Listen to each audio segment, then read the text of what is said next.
हम लोग ये संदेश देना चाहते हैं शिक्षा मंत्री को कि शिक्षा मंत्री होश में आ जाए, विजय चौधरी होश में आ जाए। चंद्रशेखर आजाद की तस्वीर लगी हुई है, हम भी इसी रास्ते पर जाएंगे, इसी रास्ते पर जाएंगे। धरना नहीं है, अनिश्चितकालीन धरना है।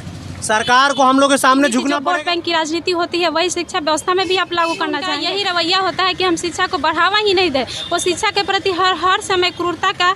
नमस्कार, आदाब, सत श्री अकाल। लाइव नेशन 7 में आपका स्वागत है। मैं शादाब मलिक। अगर अभी तक आप लोगों ने हमारे चैनल को सब्सक्राइब नहीं किया तो ज़रूर सब्सक्राइब कर लें।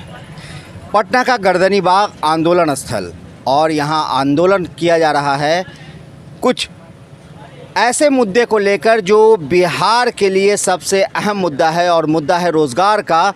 2019 के एसटीटी के ये अभ्यर्थी हैं जिन्होंने यहाँ पर धरना प्रदर्शन किया है। इनकी आवाज़ न सरकार सुन रही है, न सरकार के कान तक ये जूं रेंग रही है। ऐसे में ये लोग आंदोलन कर रहे हैं ताकि सरकार को इनकी आवाज़ सुनाई दे और जो बेरोज़गारी की स्थिति है उसे सरकार समझे। साथ ही जो इन्होंने प्रतियोगिता परीक्षा पास की है उसके बाद जो इनका अधिकार है कि इन्हें नौकरी मिले, उस अधिकार की ये मांग कर रहे हैं। और क्या कुछ इनका कहना है हम इनसे जानेंगे कि ये क्या करना चाहते हैं। पहले हम आपको एक चीज़ दिखाना चाहते हैं कि यहाँ पर इन्होंने भगत सिंह की तस्वीर लगाई है, सुभाष चंद्र बोस की तस्वीर है, बाबा भीमराव अंबेडकर की तस्वीर है और चंद्रशेखर आज़ाद की तस्वीर है। मतलब इन्होंने कानून बनाने वाले बाबा भीमराव अंबेडकर को भी यहाँ पे रखा है। तो वहीं पर भगत सिंह और चंद्रशेखर आज़ाद भी हैं जो आंदोलनकारी रहे हैं। और आज इनका आंदोलन था अंग्रेज़ों से, इनका आंदोलन अपने ही सरकार से है और मांग है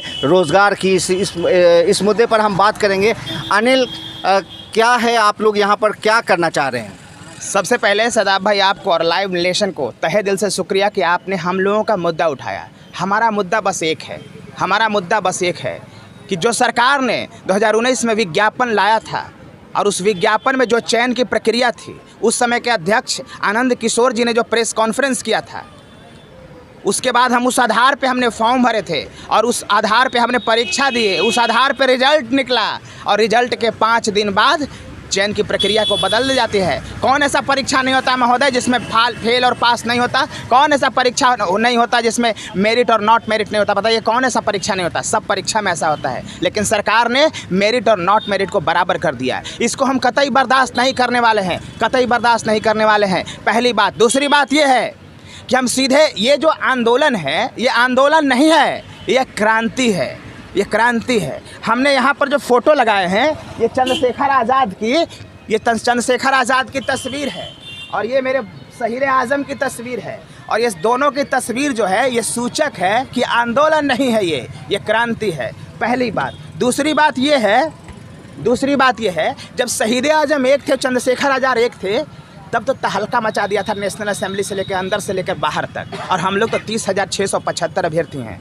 हम लोग ये संदेश देना चाहते हैं शिक्षा मंत्री को कि शिक्षा मंत्री होश में आ जाए, विजय चौधरी होश में आ जाए, वरना आर पार की लड़ाई होगी, बच नहीं पाएगा। क्या सब एसटीटी के अभ्यर्थी एक साथ हैं? सब एक साथ हैं और 30,675 जो अभ्यर्थी हैं हम सब के सब शहीद आजम हैं, सब के सब शहीद आजम हैं। और आर पार की लड़ाई होगी और फरिया लेंगे सरकार से और खास करके शिक्षा मंत्री से। वो बहुत भारी भूल कर रहे हैं। मैं बिहार के 12 करोड़ जनता से ये पूछना चाहता हूँ कि मैं क्या मांग रहा हूँ, मैं क्या मांग रहा हूँ? मैं विज्ञापन मांग रहा हूँ। मैंने जो सरकार के बोले हुए शब्द को वो मांग रहा हूँ। सरकार ने जो अखबार में विज्ञापन निकाले थे, मैं क्या अगर सरकार नहीं मांग करेगी तो आप लोग सब एक साथ जुटे रहेंगे? अब शुरुआत हो रहा है, आमरण अनशन की शुरुआत हो रही है सदाब भाई, और इसके बाद ये तब तक जारी रहेगा जब तक हमारी मांगे नहीं मानी जाती। अब अगर सरकार हमारे साथ बल प्रयोग करती है, अगर सरकार हमारे साथ बल प्रयोग करती है तो इसका नतीजा जो होगा, खामियाजा बहुत बुरा होगा, बहुत बुरा होगा, बहुत बुरा होगा, बहुत बुरा होगा। और ये बात आप समझ लीजिए, ये बात समझ लीजिए। अभी तक हम मुख्य धारा में सच्चाई के रास्ते पर चल के वो एक अच्छा रास्ता से अपना करके सरकार को अपनी आवाज़ पहुंचा रहे हैं। वरना मैंने पहले भी कहा है कि अगर विजय चौधरी ने कानून को हाथ में लेने की कोशिश की तो हम भी भगत सिंह, देखिए सब चंद्रशेखर आज़ाद की तस्वीर लगी हुई है, देखिए चंद्रशेखर आज़ाद की तस्वीर लगी हुई है। हम भी इसी रास्ते पर जाएंगे, इसी रास्ते पर जाएंगे। और इसीलिए हम सरकार से ये अपील करते हैं कि होश में आ जाए, शिक्षा मंत्री होश में आ जाए। और जो हमारी जो सरकार का विज्ञापन था, जो सरकार ने बोला था, जो आपके R.K. महाजन ने बोला था, जो आपके आनंद किशोर ने बोला था, उस बात पर लागू किया जाए। अरे ऐसी कैसी नीति है ये? 3 साल जीवन के हमने खर्च कर दिए, 3 साल तक हमने इंतजार किए, और 3 साल बाद आप नियम बदल दोगे, चयन की प्रक्रिया बदल दोगे? हम बर्दाश्त कर जाएंगे। सारे लड़के एकजुट हो रहे हैं। तो अगर आज आप लोग आंदोलन पे रहेंगे तो क्या लग रहा है कि सारा जो आपका स्ट्रेंथ है, जो ताकत है, वो सब एकजुट होकर एक साथ आवाज उठा रहे हैं? सब लोग जी, सब लोग आ रहे हैं, सब लोग आ रहे हैं सदाब भाई, सब लोग आ रहे हैं। सब लोग आ रहे हैं। 11 बजे तक हम लोग का परमिशन लेटर के हिसाब से बहुत सारे दूर दूर से लड़के आ रहे हैं, बहुत सारे। तो हम लोग चाह रहे हैं कि सब लोग जुटेंगे। और आज जोरदार ये धरना नहीं है, अनिश्चितकालीन धरना है। सरकार को हम लोग के सामने झुकना पड़ेगा किसी भी हालत में। हमारे साथ एक लड़की भी यहाँ आई हुई हैं, हम इनसे ही पूछेंगे, क्योंकि लड़की का सड़क पर निकलना, कहीं ना कहीं किसी आंदोलन का हिस्सा बनना, किसी क्रांति का हिस्सा बनना एक बड़ी बात है। ऐसे में एक लड़की, हम इनसे भी जानेंगे कि ये सड़क पर क्यों उतरी है। मेरा नाम प्रतिभा कुमारी हुआ। मैं एस्टेट 2019 की स्टूडेंट हूँ।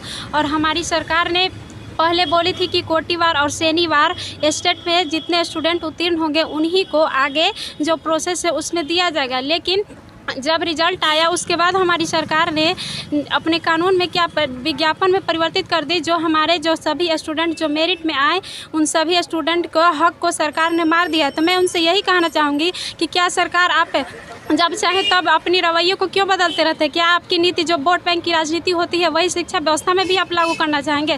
क्या जो चाहेंगे आप वही होगा? आपकी कैसी मर्जी है? आप जब वोट में राजनीति बदलते रहते हैं, इसका मतलब थोड़ा है कि आप शिक्षा में जो भी चाहेंगे, जब चाहेंगे जो करते रहेंगे। ऐसा मान हमारे सरकारी विद्यालय में हमारे गरीब परिवारों के बच्चे पढ़ने जाते हैं, तो क्या उनका हक नहीं है कि शिक्षा में आगे हम भी जाके कुछ करें? तो मेरा तो मकसद ये है कि सरकार शिक्षा में बदलाव करते रहती है, क्योंकि उनका यही रवैया होता है कि हम शिक्षा को बढ़ावा ही नहीं दें। वो शिक्षा के प्रति हर समय क्रूरता का रूल अपनाते रहते हैं, ताकि शिक्षा के बिहार में हमेशा व्यवस्था गिरे रहे, और ताकि शिक्षा की व्यवस्था अच्छी हो ही नहीं।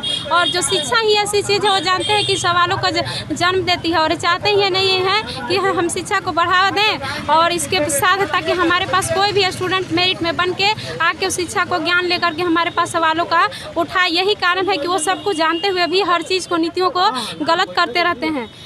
बेटी पढ़ाओ बेटी बचाओ, बेटी पढ़ाओ बेटी बचाओ, महिला सशक्तिकरण, ये सारे दावे सरकार के हैं, चाहे वो बिहार सरकार हो या केंद्र सरकार हो। मगर बिहार में, पटना में बिहार की बेटी सड़क पर उतरकर सरकार से सवाल पूछ रही है, सरकार से ये मांग रही है, सरकार से आवाज़ लगा रही है, सरकार से गुहार लगा रही है कि आखिर क्या वजह है कि जो नोटिफिकेशन आपने निकाला था वो नोटिफिकेशन आपने रद्द कर दिया। जो आवाज़ आपने लगाई उस पर बच्चे दौड़ पड़े, उस पर बच्चे दौड़े नौकरी लेने के लिए, और आज उन्हें सड़क पर उतरना पड़ रहा है। और ये बिहार के लिए कोई बड़ी बात नहीं है, कोई नई बात नहीं है। चाहे वैकेंसी निकलना ही हो, उसके लिए आवाज़ उठानी पड़ती है। जब वैकेंसी निकल जाती है तो फॉर्म भरने के लिए आवाज़ उठाना पड़ता है। जब फॉर्म भरा जाता है तो परीक्षा लेने के लिए आवाज़ उठानी पड़ती है। परीक्षा के बाद रिज़ल्ट के लिए, रिज़ल्ट के बाद नौकरी के लिए, और उसके बाद फिर फाइनल सिलेक्शन के लिए। मगर यहाँ फिर ये आंदोलनकारियों का कहना है, इन बच्चों का कहना है कि हम तब तक बैठे रहेंगे जब तक सरकार हमारी आवाज़ नहीं सुन लेती है।